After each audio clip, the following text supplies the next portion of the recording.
Hello दोस्तों, मैं आपके लिए net set JRF previous papers के हवाले से एक और वीडियो लेकर आया हूं। दोस्तों, आज जो पेपर हम डिस्कस करने वाले हैं ये यूजीसी नेट 2019 का जो दिसंबर सेशन एग्ज़ाम हुआ था उसका पहला शिफ्ट जनरल पेपर यानी पेपर फर्स्ट वो पेपर लेकर आया हूं। दोस्तों, इसमें हम न सिर्फ आंसर की देखेंगे बल्कि इसमें हम आंसर को डिटेल्ड एक्सप्लेनेशन भी करेंगे।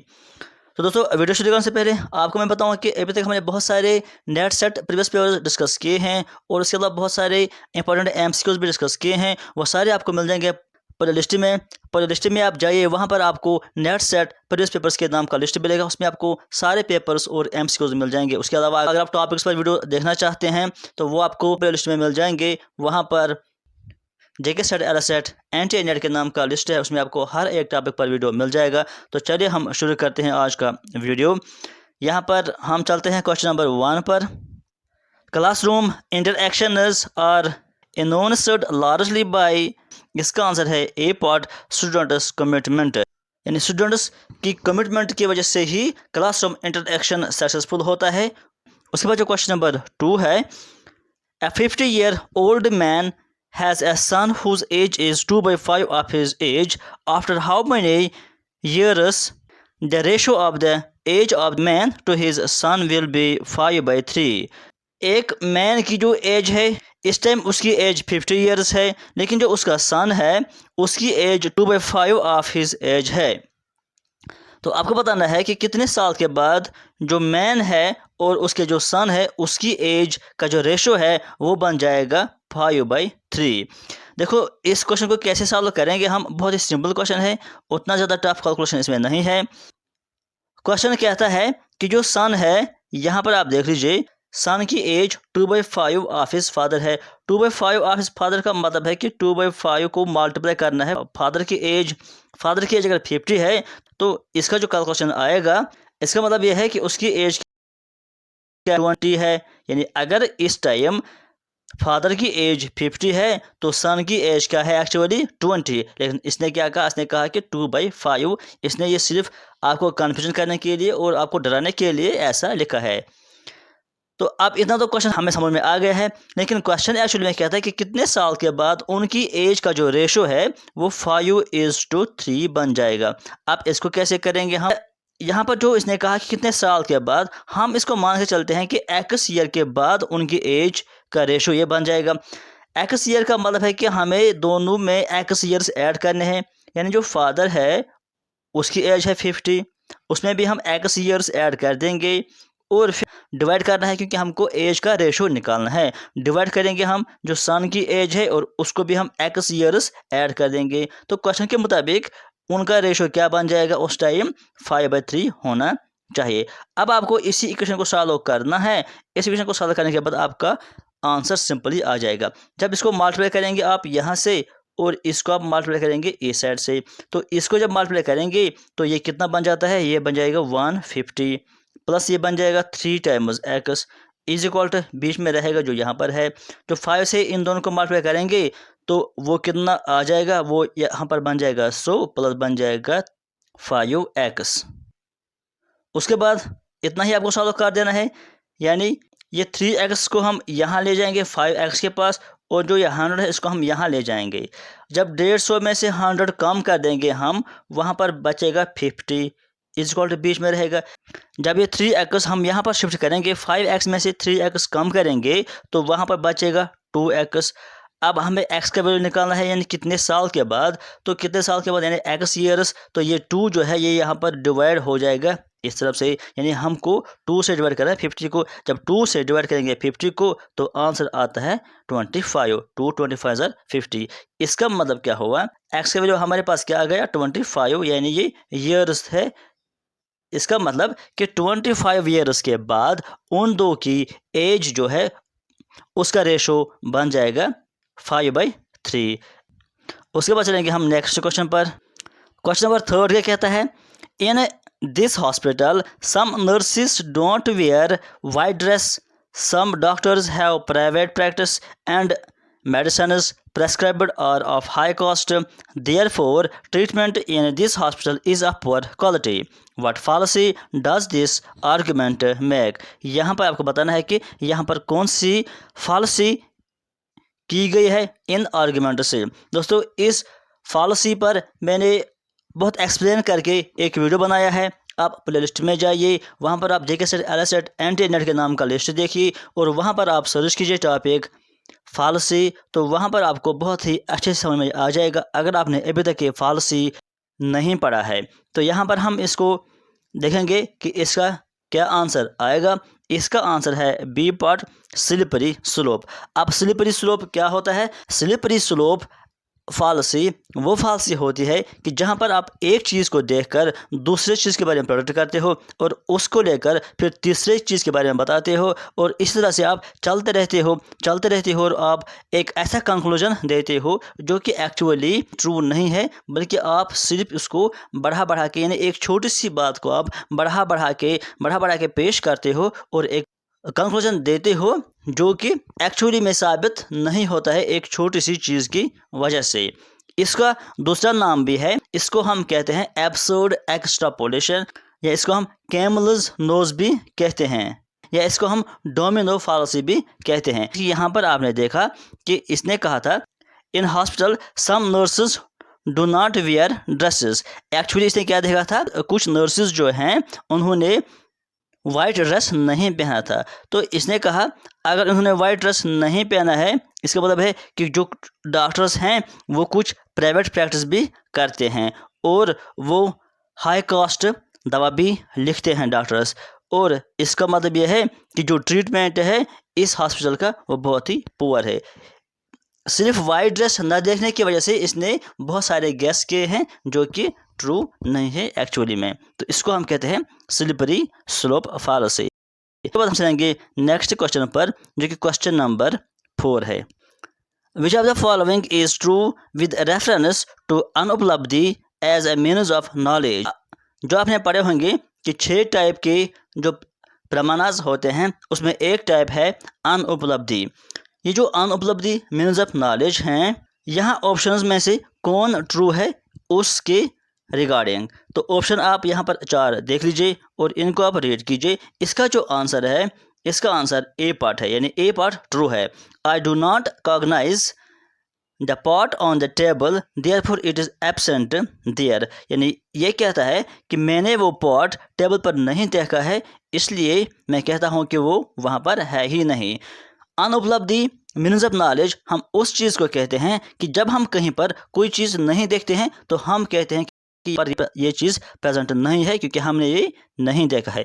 उसके बाद हम चलेंगे नेक्स्ट क्वेश्चन, जो कि क्वेश्चन नंबर 5 है। Identify the term x in the following series. यहाँ पर जो ये सीरीज दी गई है इसमें लास्ट में लिखा गया है एक्स। आपको देखना है कि वहाँ पर कौन सा नंबर आएगा। पहला इसने लिखा है 4, फिर 12, फिर 42, 168, फिर एक्स। आपको ऑप्शन में से बताना है कि कौन इसका आंसर आएगा। अगर आप इसको पैटर्न को देखेंगे कि यहाँ पर कौन सा पैटर्न फॉलो होता है, बहुत ही सिंपल पैटर्न यहाँ पर फॉलो होता है।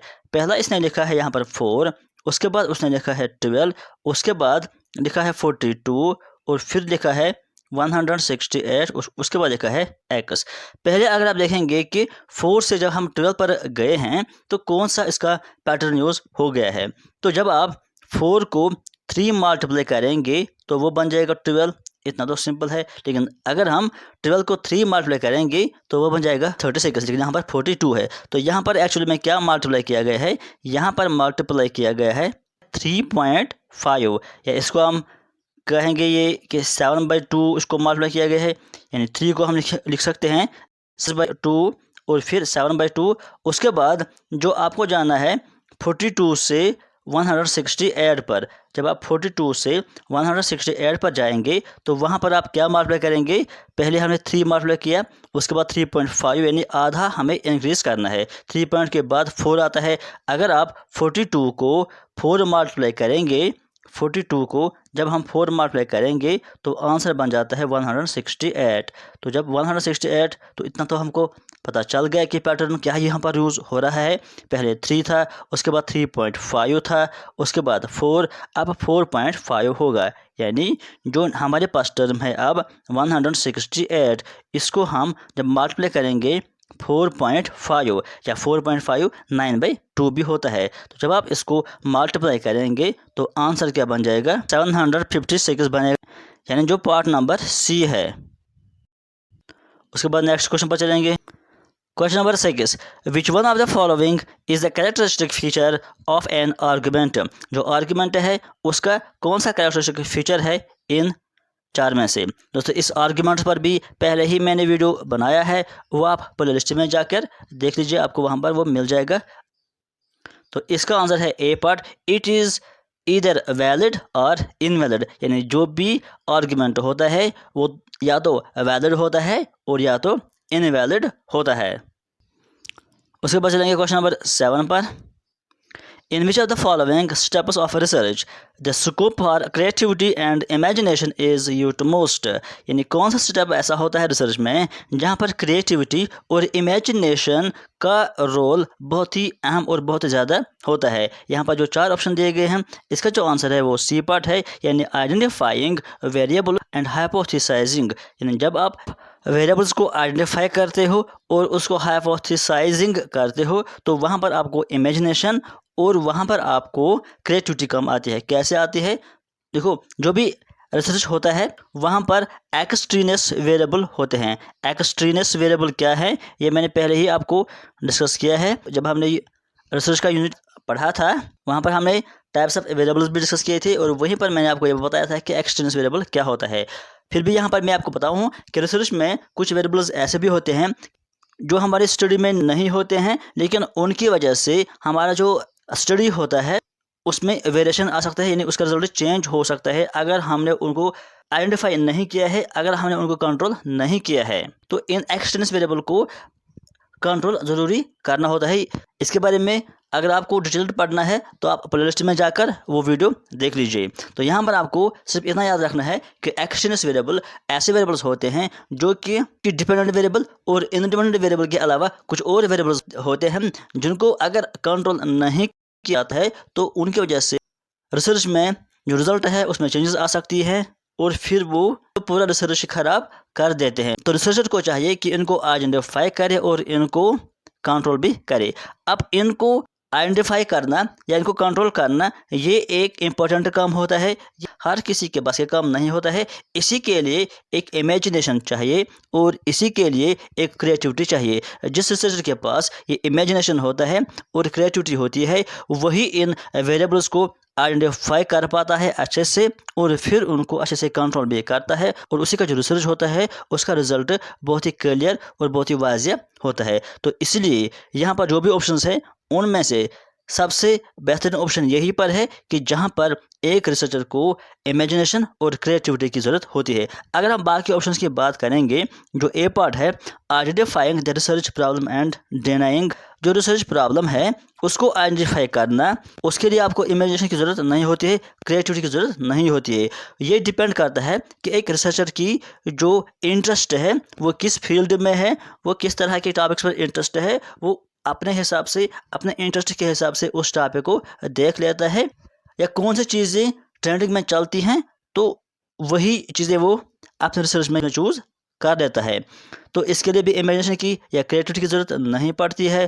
जो दूसरा ऑप्शन है figuring out the related studies and the techniques used by other researchers, जो बाकी रिसर्चर्स हैं उन्होंने किस तरह की स्टडीज़ की हैं, उन्होंने कौन कौन सी टेक्निक्स यूज़ की हैं, उनको फिगर आउट करना है। इसके लिए भी आपको इमेजिनेशन या क्रिएटिविटी की ज़रूरत नहीं है, आपको सिर्फ उनकी जो रिसर्च है उसको अंडरस्टैंड करना है, उसको पढ़ना है और वहाँ पर आपको ये पता चलता है उनकी स्टडीज़ में से कि उन्होंने कौन सी टेक्निक्स यूज़ की है, कौन से टॉपिक्स पर उन्होंने स्टडीज़ की हैं।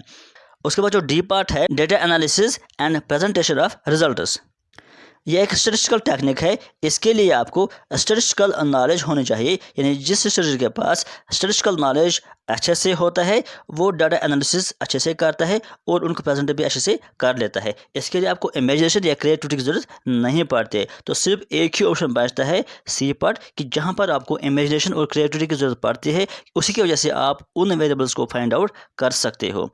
तो हम चलेंगे क्वेश्चन नंबर 8 पर। A college teacher does research with a view to depict the reality situations relating to home conditions of students and hostels provided for. Which of the following research format will be helpful to do so? तो अगर एक researcher को college students की जो home conditions हैं और जो hostel facilities उनको प्रोवाइड की जाती है उसकी कंडीशन है, उस पर रिसर्च करना है कि वो वहाँ पर किस तरह से बिहेव करते हैं, उस कंडीशन में वो किस तरह से रह रहे हैं। तो इस टॉपिक पर उसको रिसर्च करना है। तो इसके लिए कौन सा रिसर्च बेस्ट रहेगा? तो इसका आंसर सी पर है, पार्टिसिपेंट ऑब्जर्वेशन बेस्ड रिसर्च। पहले हम ये देखेंगे कि जो पार्टिसिपेंट ऑब्जर्वेशन होता है ये क्या होता है।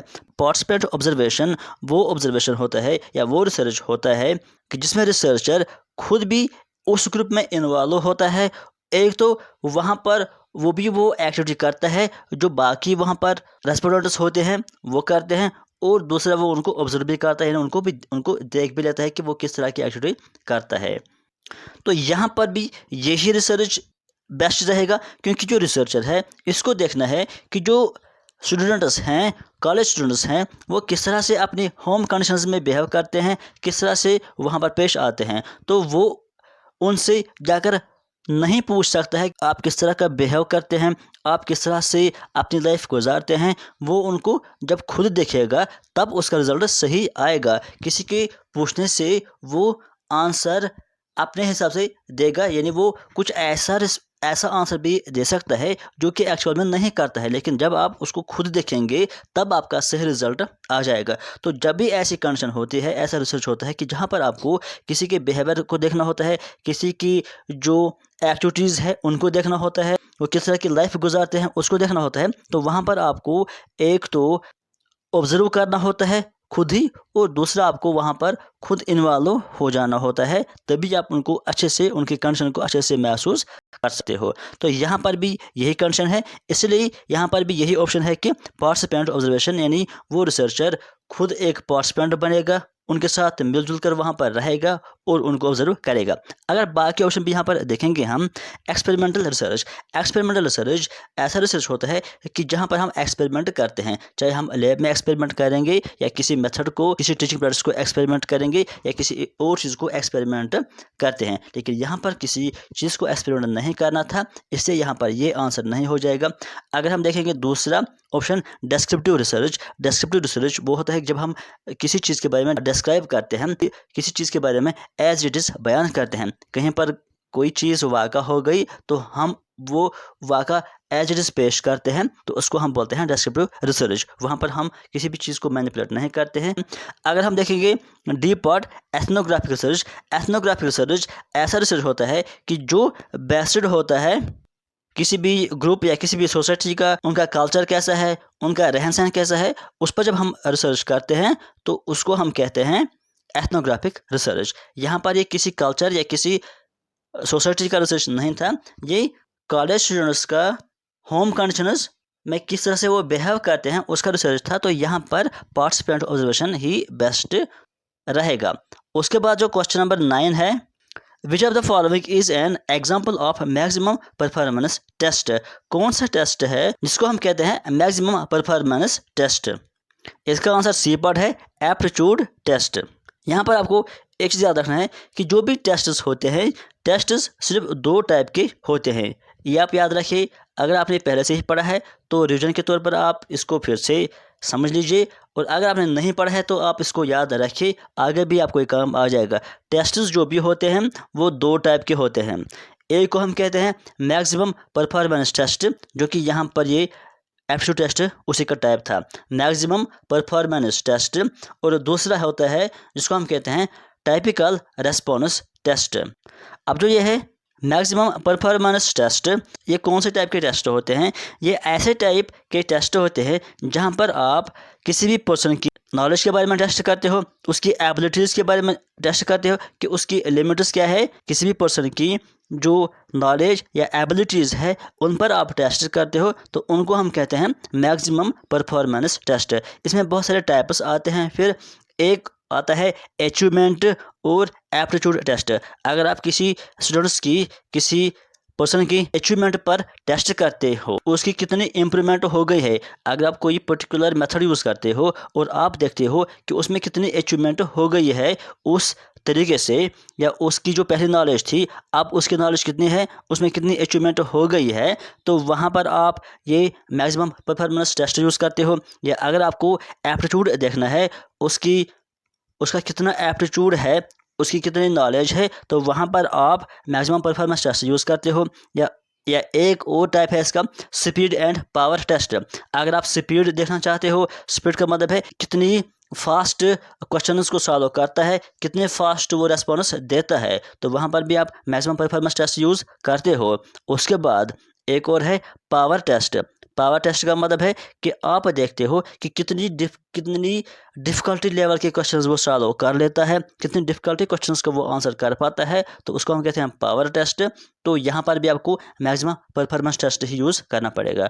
अब जो एक और टाइप है इसी का, उसको हम कहते हैं ऑब्जेक्टिव एंड सब्जेक्टिव टेस्ट्स। यानी जब आप ऑब्जेक्टिव टाइप के क्वेश्चंस पूछते हैं किसी भी पर्सन से, उसको भी हम कहते हैं मैक्सिमम परफॉर्मेंस टेस्ट। और कुछ टेस्ट ऐसे होते हैं कि जहां पर उसको सब्जेक्टिव नॉलेज प्रोवाइड करनी होती है, कुछ एक्सप्लेन करना होता है, तो वहां पर भी हम जो टेस्ट यूज़ करते हैं उसको भी हम कहते हैं मैक्सिमम परफॉर्मेंस टेस्ट। तो ये एक टाइप था। अब जो दूसरा टाइप का टेस्ट है उसको हम कहते हैं टिपिकल रेस्पॉन्स टेस्ट। अब ये टिपिकल रेस्पॉन्स टेस्ट जो हैं, ये कौन से टाइप के टेस्ट होते हैं? ये ऐसे टाइप के टेस्ट होते हैं जो जिनसे हम किसी पर्सन की पर्सनैलिटी को मेजर करते हैं, उसका बिहेवियर मेजर करते हैं, या उसका एटीट्यूड मेजर करते हैं, उसकी इंटरेस्ट्स क्या हैं उनको मेजर करते हैं।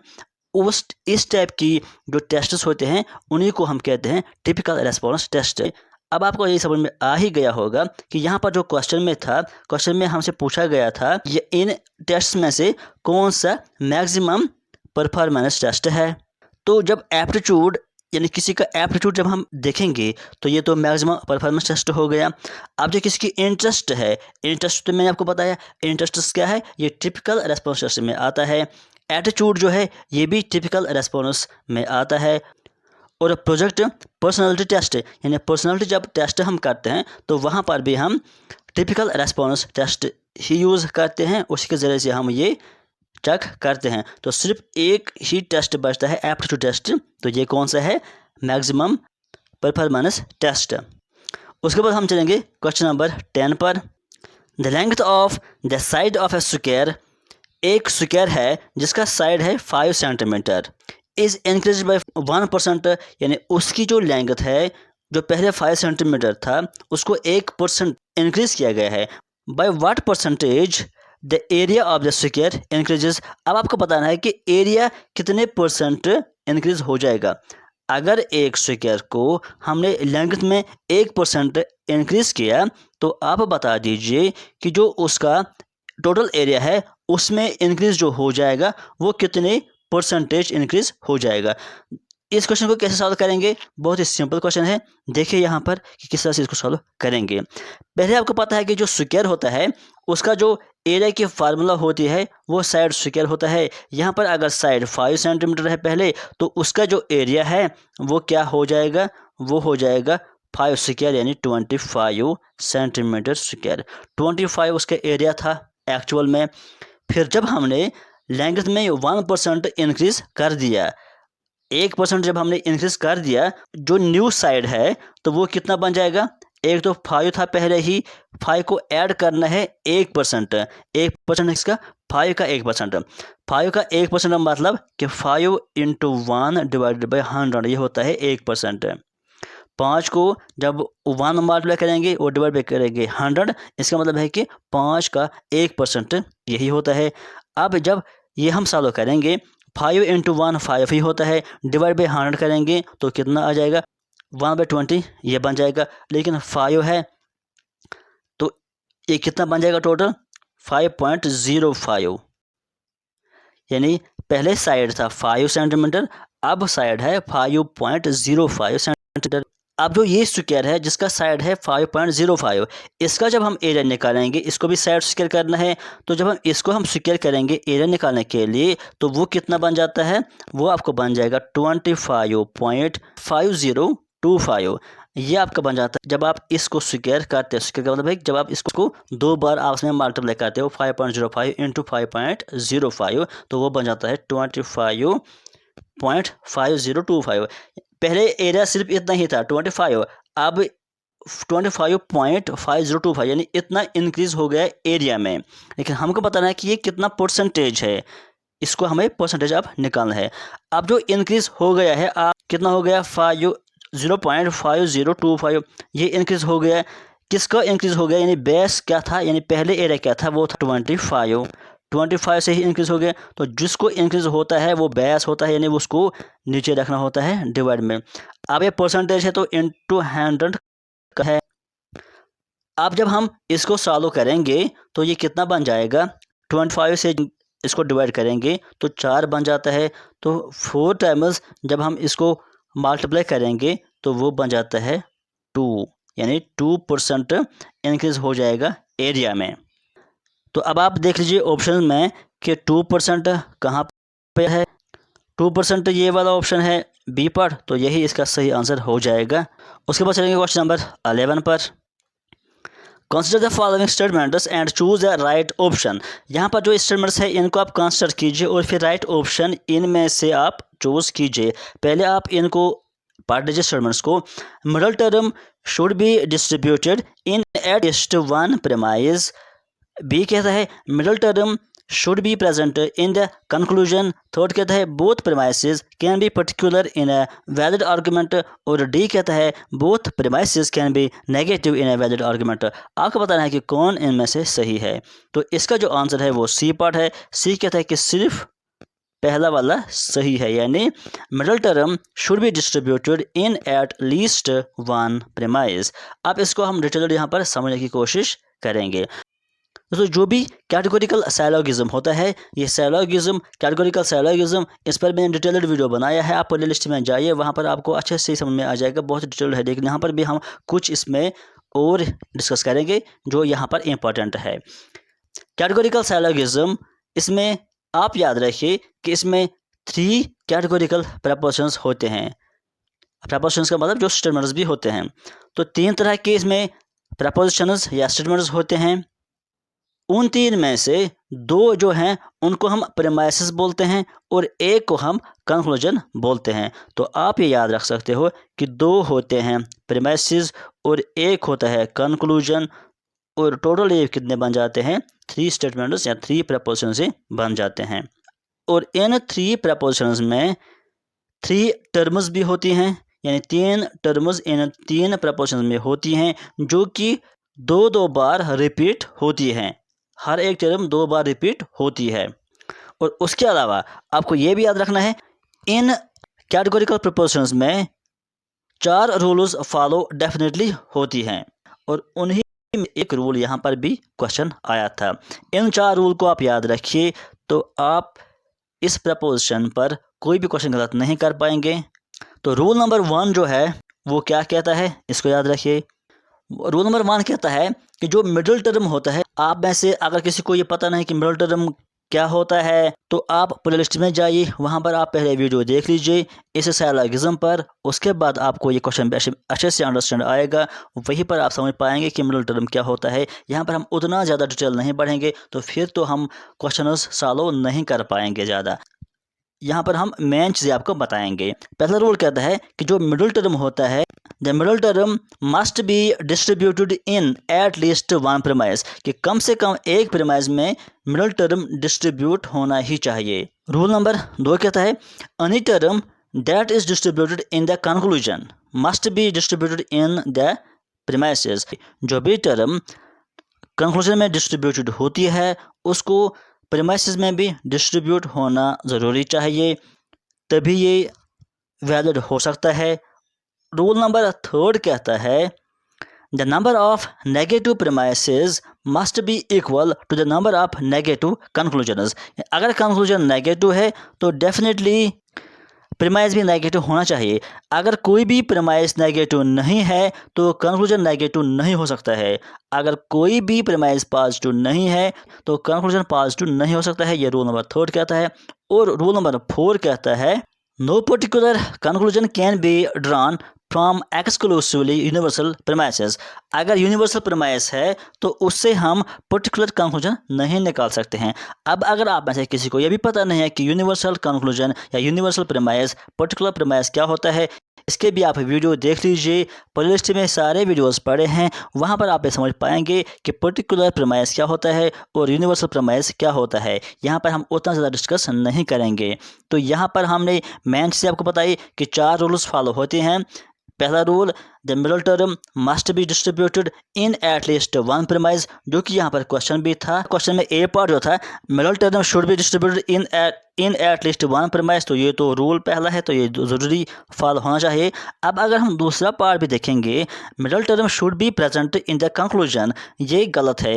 कंक्लूजन में मिडल टर्म नहीं होती है। मिडल टर्म हम उसी टर्म को कहते हैं जो कि एब्सेंट होती है कंक्लूजन में, ये आपको याद रखना है। अगर हम थर्ड पार्ट देखेंगे, both premises can be particular in a valid argument, दोनों प्रीमाइसेस एक वैलिड आर्गुमेंट पर्टिकुलर होंगे, ये ठीक नहीं है, यानी ये गलत है। और अगर हम डी पार्ट देखेंगे, both premises can be negative in a valid argument, दोनों प्रीमाइसेस नेगेटिव होंगे, नेगेटिव नहीं होंगे, दोनों प्रीमाइसेस नेगेटिव नहीं होंगे, वरना ये आर्गुमेंट इनवैलिड हो जाएगा। उसके बाद हम चलेंगे क्वेश्चन नंबर 12 पर। When a large number of students with a different performance levels are there in the class, for uniform importance of educative interactions, a teacher should opt for a communication which is, जब एक class में बहुत सारे students हैं लेकिन अलग अलग तरह की, यानी सेम स्टूडेंट्स नहीं है, अलग अलग उनकी कैपेबिलिटी है, अलग अलग उनका एप्टीट्यूड है, तो उस कंडीशन में कौन सा बेस्ट मेथड रहेगा कम्युनिकेशन करने का, यानी टीचर जब कुछ पढ़ाएगा तो उसको कौन सा तरीका बेस्ट रहेगा, वहाँ पर किस तरह की कम्युनिकेशन वो वहाँ पर यूज़ कर सकता है। तो यहाँ पर आप ऑप्शन अगर देखेंगे, टॉप डाउन एंड लिनियर, ये top down and linear communication हम उस टाइम यूज़ करते हैं जहाँ पर बहुत सारे हायरार्कीज होती हैं। सबसे बड़ा अफसर, उसके नीचे एक और अफसर, फिर उसके नीचे एक और अफसर, फिर उसके नीचे बाकी पर्सनस होते हैं, तो वहाँ पर हम टॉप डाउन कम्युनिकेशन यूज़ कर लेते हैं। यहाँ पर तो सिर्फ 2 चीज़ें हैं, एक टीचर और एक स्टूडेंट्स है, यहाँ पर टॉप डाउन नहीं हो जाएगा। दूसरा ऑप्शन अगर हम देखेंगे, टेक्नोलॉजिकली एनेबल्ड, यानी हम ऐसी कम्युनिकेशन यूज़ करेंगे जिसमें टेक्नोलॉजी भी यूज़ होगी, तो ये ऑप्शन सही है।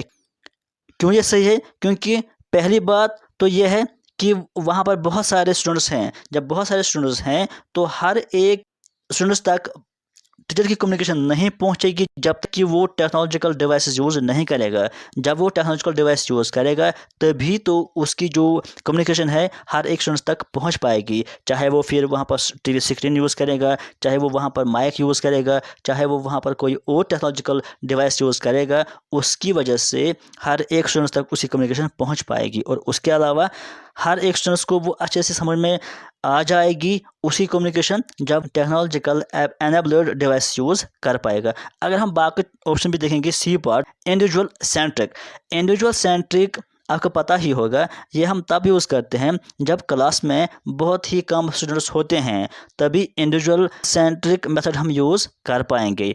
अगर बहुत ज़्यादा स्टूडेंट्स हैं तो एक टीचर हर एक स्टूडेंट्स तक नहीं पहुंच सकता है इंडिविजुअली, तो वहाँ पर ये पॉसिबल ही नहीं है। तो यहाँ पर भी क्वेश्चन में पहले ही कहा है कि बहुत सारे स्टूडेंट्स हैं, तो यहाँ पर ये काम नहीं आएगा। तो उसके बाद अगर हम देखेंगे सेल्फ प्रोजेक्टेड भी यहाँ पर काम नहीं आएगा, क्योंकि हर एक स्टूडेंट्स अलग अलग एप्टीट्यूड वाला स्टूडेंट्स है, कोई भी 2 स्टूडेंट्स सेम नहीं है, और बहुत ज़्यादा स्टूडेंट्स हैं तो सेल्फ प्रोजेक्टेड यहाँ पर नहीं होगा। कि जब लार्ज नंबर ऑफ स्टूडेंट्स होते हैं और वहाँ पर तो लेक्चर मेथड ही बेस्ट रहता है, लेकिन लेक्चर मेथड से भी बेहतर वही मेथड यूज़ होता है कि जहाँ पर हम कुछ और टेक्नोलॉजिकल डिवाइस यूज़ कर पाएंगे, ताकि और ज़्यादा अच्छे से उन तक आवाज़ पहुँच पाएगी और ज़्यादा वो कंसंट्रेट कर पाएंगे।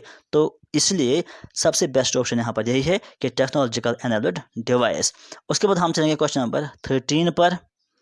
In case the population of research is heterogeneous in nature, which of the following sampling techniques will be ensure optimum representativeness of sample units?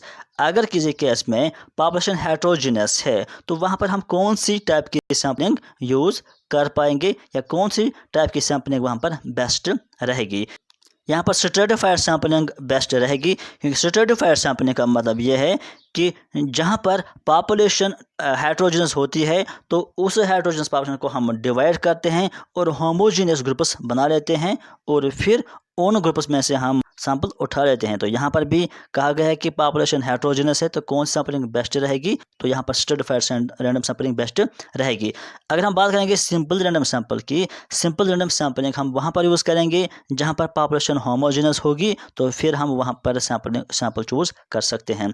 और क्लस्टर सैम्पलिंग भी हम उसी टाइम यूज़ करते हैं जहाँ पर पॉपुलेशन होमोजीनियस होती है और फिर हम उनको अलग अलग ग्रुप्स में डिवाइड करके पूरा ग्रुप सिलेक्ट कर लेते हैं। और सिस्टमेटिक सैम्पलिंग ये भी तब ही हम यूज़ कर पाते हैं जब पॉपुलेशन होमोजीनियस होगी, फिर हम इसमें कोई भी नंबर लेकर सिस्टमेटिक तरीके से फिर सैम्पलिंग करते हैं। मान लो कि हमने पहले हम डिस्कस करते हैं कि हम एवरी 50 यूनिट चूज़ कर लेते हैं, तो एवरी 50 हम चूज़ कर लेते हैं, या कोई डिसाइड कर देता है कि हम एवरी 10th नंबर सेलेक्ट कर देंगे। एक सिस्टम वाइज यहाँ पर सैम्पलिंग होती है, लेकिन तभी पॉसिबल है ये जब वहाँ पर पॉपुलेशन होमोजीनियस होगी। तो इसका मतलब यह है कि एक ही ऑप्शन का बेस्ट है जो कि है स्ट्रेटिफाइड रैंडम सैम्पलिंग। दोस्तों इसके बाद जो बाकी क्वेश्चंस हैं वो हम अगले बार में डिस्कस करेंगे, क्योंकि वीडियो बहुत लंबा गया है। अब एक ही वीडियो में ये सारा नहीं आ सकता है, बाकी क्वेश्चंस हम दूसरे वीडियो में डिस्कस करेंगे। आज के लिए फिलहाल इतना ही। Thank you.